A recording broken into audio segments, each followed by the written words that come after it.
ব্রাহ্মণবাড়িয়ার সরাইলের ৫০ শয্যা বিশিষ্ট উপজেলা স্বাস্থ্য কমপ্লেক্স হাসপাতালে সমস্যার যেন শেষ নেই। চিকিৎসক স্বল্পতা এবং হাসপাতালের ভবন না থাকায় উপজেলার কয়েক লাখ মানুষ স্বাস্থ্যসেবা থেকে বঞ্চিত। ২০০৭ সালে ৩১ থেকে ৫০ শয্যায় উন্নীত হয় এই হাসপাতাল। এরপর ৫০ শয্যার কার্যক্রম শুরু হয় ২০১০ সালে। নতুন ভবন না হওয়ায় পুরনো এক দোতলা ভবনে গাদাগাদি করে চলছে হাসপাতালের কার্যক্রম। মেডিসিন ওয়ার্ড, জরুরি বিভাগ, গাইনি, ডায়রিয়া, ইপিআই কার্যক্রম। একমাত্র স্মার্ট সিটি বসুন্ধরা, আধুনিকতায় এক ধাপ এগিয়ে। ডাক্তার কর্মকর্তাদের বসার ব্যবস্থা, অফিস কক্ষ সবই ছোট্ট এই ভবনে। জায়গা না থাকায় করিডোরের মেঝেতে বারান্দায় রোগীদের শয্যা পাততে হয়। আজকে 2 দিন যাবত আমার ওয়াইফের গাড়ির ব্যথা, তাই ভাবলাম যে আমরা তো গরিব মানুষ, এমন অর্থ নাই যে আপনার পার্সোনাল চিকিৎসা করাবো। এরসা করাইতে হইব, এখন বাইরে এরসা দিয়ে দিচ্ছে। টাকা দিয়ে যদি আমার বাইরে থেকে এরসা করতে হয় তাহলে আমি সরকারি হাসপাতালে কেন? আমরা সিট হালে আছে, সিট দেন, সিট দিচ্ছেন না, পরে বাচ্চা আনো আমি লিয়া রাখতেছি, এরপরে চিকিৎসা দেয় না, পরে আমি নিজে গিয়া ম্যাডামের কাছে নিচে গেলে আনছি। আমার বাচ্চাটা পাতলা পায় না, মনে করেন ঘুমি করতে করতে শেষ হয়েছে। আমার বাবা সেটা ইঞ্জেকশন নিয়ে এসে দিয়ে গেছে। একজন দেখছে না, আমার ছুটি নিলে বলে আমার বলে ওষুধ লিখে দিব, আমার লিখতে দিত না। আমি বলে এই ওষুধ বলে চলবো।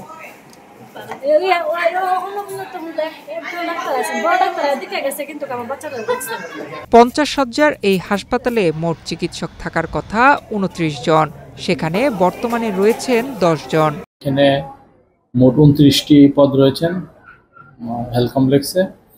তার মধ্যে কনসালটেন্টের পদ রয়েছেন 10টি। 10টি পদের মধ্যে 5টি পূরণকৃত পদ হলো গাইনি কনসালটেন্ট, চর্ম ও যৌন, অর্থোপেডিক্স, কার্ডিওলজি, অ্যানেস্থেশিয়া। এই 5টি পদে ডাক্তার রয়েছেন। আর বাকি 5টি অপূরণকৃত পদ জেনারেল সার্জারি, চক্ষু, ইএনটি, নাক কান গলা, মেডিসিন কনসালটেন্ট এবং পেডিয়াট্রিক কনসালটেন্ট, এগুলো আমাদের এখানে খালি শূন্য পদ রয়েছে। এদিকে নতুন হাসপাতাল ভবন করার কাজ বন্ধ গত 1 বছরের বেশি সময় ধরে। ফাউন্ডেশন এবং একতলার ছাদ পর্যন্ত কাজ করে ভবন নির্মাণ অসম্পূর্ণ রেখে গত বছরের 5 আগস্টের পর পালিয়ে যায় ঠিকাদার। স্বাস্থ্য প্রকৌশল অধিদপ্তর ভবন নির্মাণের দরপত্র আহ্বান করলে ঢাকার অঙ্কুর ট্রেডার্স নামের একটি প্রতিষ্ঠান 11 কোটি টাকার এই কাজের ঠিকাদারি পায়। ২০২২ সালে কাজ শুরুর পর ২০২৪ সালের আগস্ট পর্যন্ত কাজ হয়েছে 20 থেকে 22%। এর জন্য ঠিকাদারি প্রতিষ্ঠানকে 2 কোটি 88 লাখ টাকা বিল পরিশোধ করা হয়।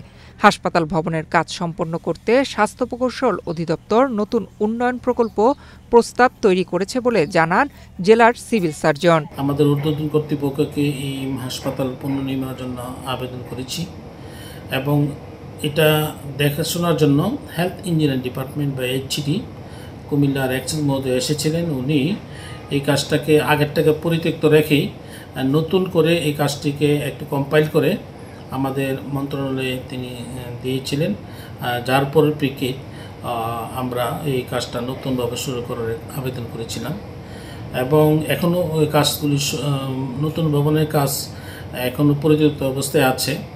আমরা আমাদের নতুন কর্তৃপক্ষকে বারবার চিঠি দিয়েছি। আশা করছি যে এই কাজটা শুরু হলে উত্তর সরাইল উপজেলার মানুষ মানসম্মত স্বাস্থ্যসেবা পাবে।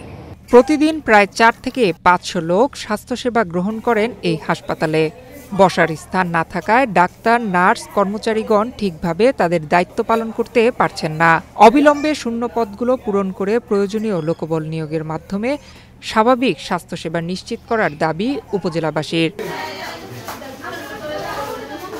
নয়ন বিশ্বাস, বাংলাদেশ প্রতিদিন।